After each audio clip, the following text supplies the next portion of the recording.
What up guys, Supermel983 here bringing you another album review, and this time we've got some very brutal deathcore from the UK for you to check out. If you're into that brutal sort of stuff, then this is definitely an intense release that you definitely need to wrap your ears around. But yeah, I'm going to be reviewing the new album from the band Osiah entitled Lost. This is going to be released on May 7th through Unique Leader Records.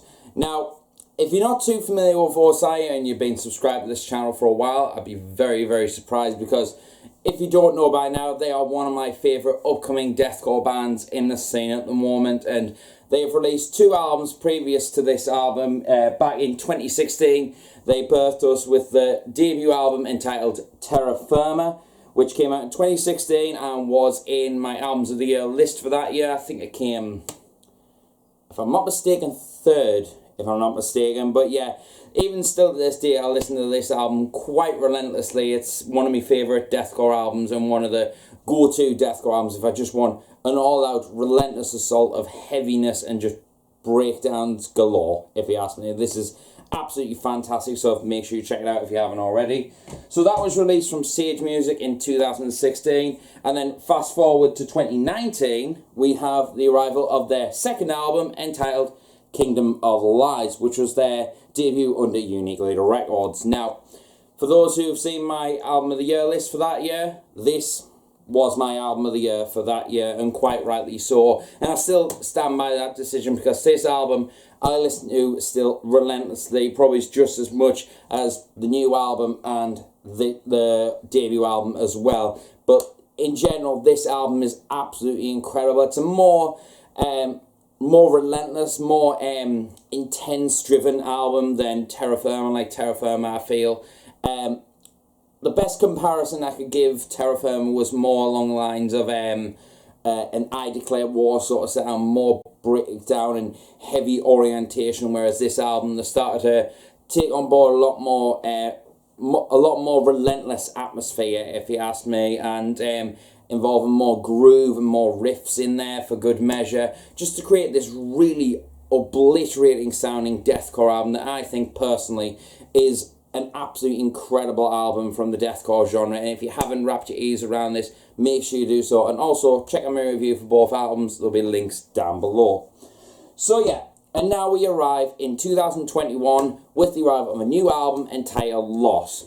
So yeah, it's 13 tracks and runs around 49 minutes in length. And what can you expect from this album? To me anyway, when you listen to this album, I get the vibe that this is a natural progression for the Osiah sound, because, like as I said, from Terra Firma to Kingdom of Lies, they were adding more, going for more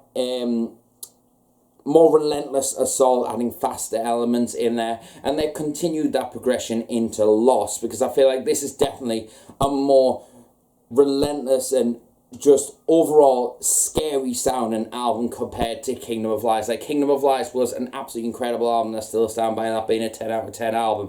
But this album is another level of intensity and complete evisceration of your ears. Like, from beginning to end, this is just absolute unrelenting terror that is withheld on this album. Like, personally, I can see a lot of growth in the musicianship, the songwriting, and the overall playability and enjoyment factor on this album, because you can see, and that's one thing I admire about this album the most, is the overall growth that you can feel. Because if you go, like I was listening to Terra Firma and Kingdom of Lies when preparing for this review, and you can see the progression of being a bit more intricate and a bit more aware of their songwriting and trying to write more cohesive and more progressive factors in their song, like not progressive riff writing or anything like that. Just, you can feel like there's a natural progression, that they are striving for more intensity, more brutality, and just more coherent songs. And across this entire album, you can feel it from beginning to end. From the first track, Realm of Misery is an intro track, I might as well say, but from the second Law, which is the second track, from the minute that comes in, from that blast beat, you know you're in for one wild ride from the get-go. Like, you didn't expect, like, the past couple of Osiah albums, it has started with really heavy riffage, but this time it's starting off with a blast beat, and you could just feel that kind of like blackened sort of influence coming forth on this album. Like in general, blackened deathcore is starting to become the thing nowadays. If loads of bands taking influence from the likes of Immortal, Emperor, you know, Dimmu Borgir, amongst others, to make their sound a bit more diabolical, and you can see that across this album as well as a bit more blackened influence from, I can hear the likes of Behemoth in there for good measure, just to sprinkle, give it that really dark, intense feeling, but still is a relentless deathcore record. And also another progression in the deathcore genre that I feel is more apparent nowadays, and they're taking the elements of death metal and involving it. Like, obviously you've got deathcore, obviously takes influence from death metal, but with the songwriting and the overall vibes, you can feel a lot of death metal influence on this album. It's not just another straightforward deathcore album. It is a deathcore record, but it has got so much more going to it than that. It's got intensity, it's got dark moments, it's got the grooves, it's got the really, as I describe it, like quite cynical sounding, cleaner, more mellow sort of guitar moments in there that really build up a little bit of atmosphere and kind of break the songs apart and really make it seem a bit more of a listening experience. And I love when an album's managing to do that overall, because if you're going to listen to an album, I don't want to listen just a collection of riffs. I want intricate songwriting. I want to feel like I'm listening to a progressive factor when I'm listening to this album, like as if a story, and this album definitely encapsulates that.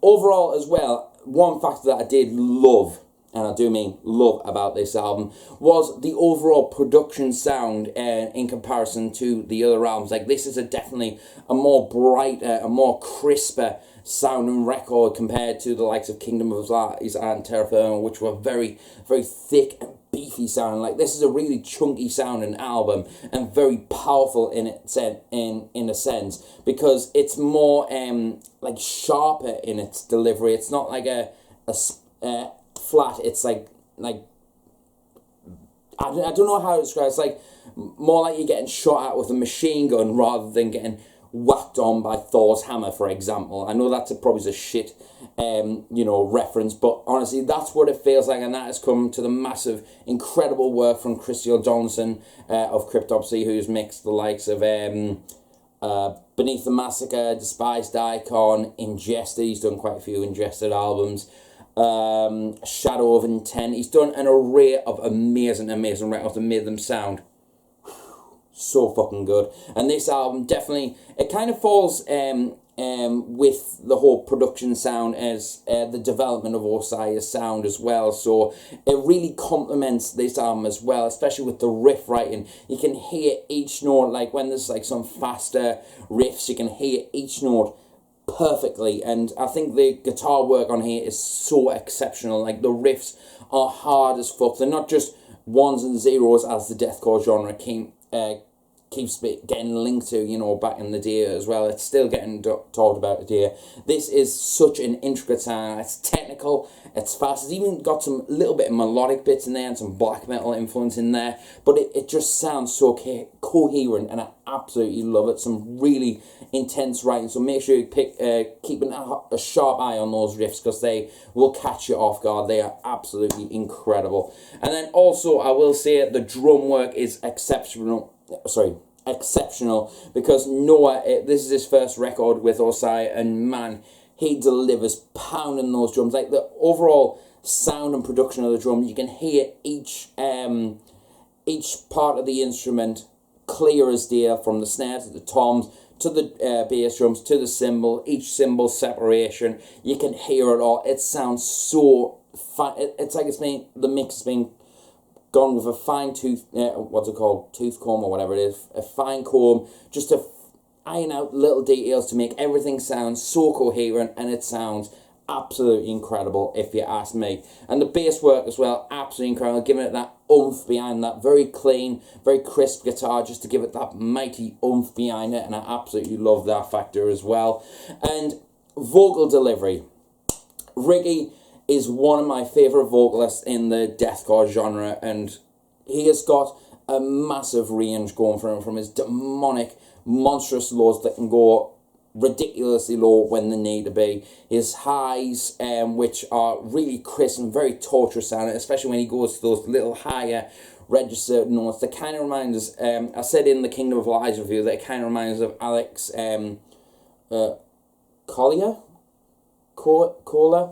Yeah, the former singer of Chelsea Grin, when he reached those sort of torturous highs on My Damnation. Like, people may not dig that sort of stuff. I know a lot of people don't, but I personally really dig that. And you can hear them like scattered on this album a little bit, and it just sounds just so torturous, and it adds to that overall black metal feel, that evil, demonic sound. It just really complements it, and I absolutely love it.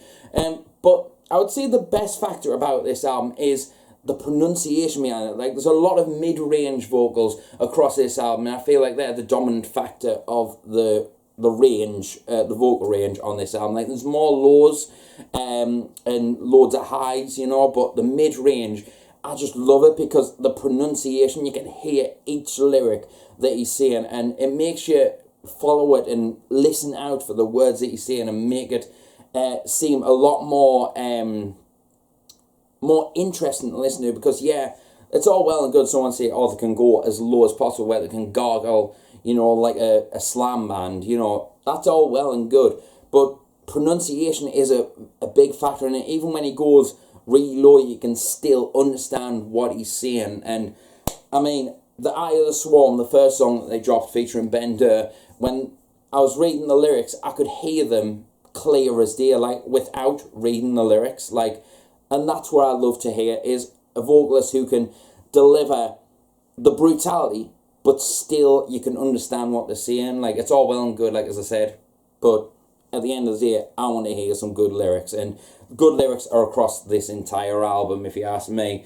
But yeah, absolutely incredible. There's some absolutely amazing songs, not just The Eye of the Swarm featuring Ben Durr, or Ben Durr, I always call him Ben Durr. Anyway, Ben Durr of Shadow of Intent, the title track Lost, which is the 6th track featuring Jason Evans of Ingested. Oh, you can just imagine that combo in my head, because Ingested are my favourite band of all time, so you can imagine how good that made me feel to hear this. Oh.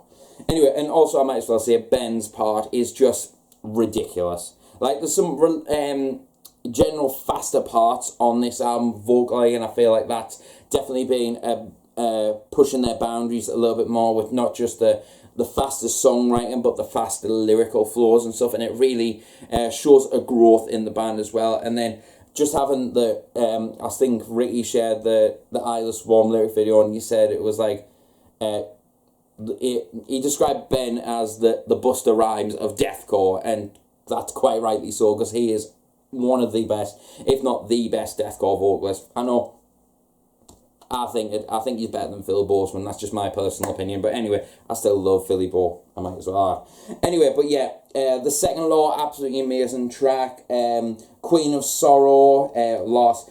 Terrorcide, Compulsion. That is an amazing. That outro, that breakdown is just so fucking heavy, man. As well as The Eye of the Swarm as well. The Ominous Mind, another amazing song. And the last two songs, Echoes and Already Lived, both amazing outro songs, but they are still relentlessly heavy. And those two songs kind of give it a bit more of a death metal feel, and a bit more blackened death metal, deathcore sort of feel in there. But yeah, in general, it's an absolutely incredible album. I definitely recommend this album if you're a fan of like old Wyattxhim, like the first two albums of Wyattxhim, Hate by the Outlaws Murder, for example, Ingested, Signs of the Swarm. This is definitely a record for you. And also I would say Fit for an Autopsy as well, across all eras of Fit for an Autopsy. This is definitely a record that you really need to check out, and it's, at the moment, it is standing at the top. It's topped Humanity's Last Breath as my album of the year so far this year.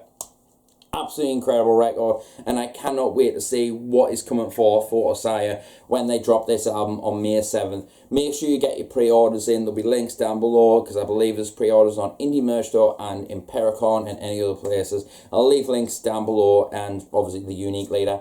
Bandcamp. For an overall score, surprise, surprise, I'm going to give this a 10 out of 10. Absolutely incredible album. And You just need to get your pre-orders in, trust me. This is a Deathcore game changer. Promises. But yeah, I'll see you until next video, and remember, stay metal, and I'll see you later.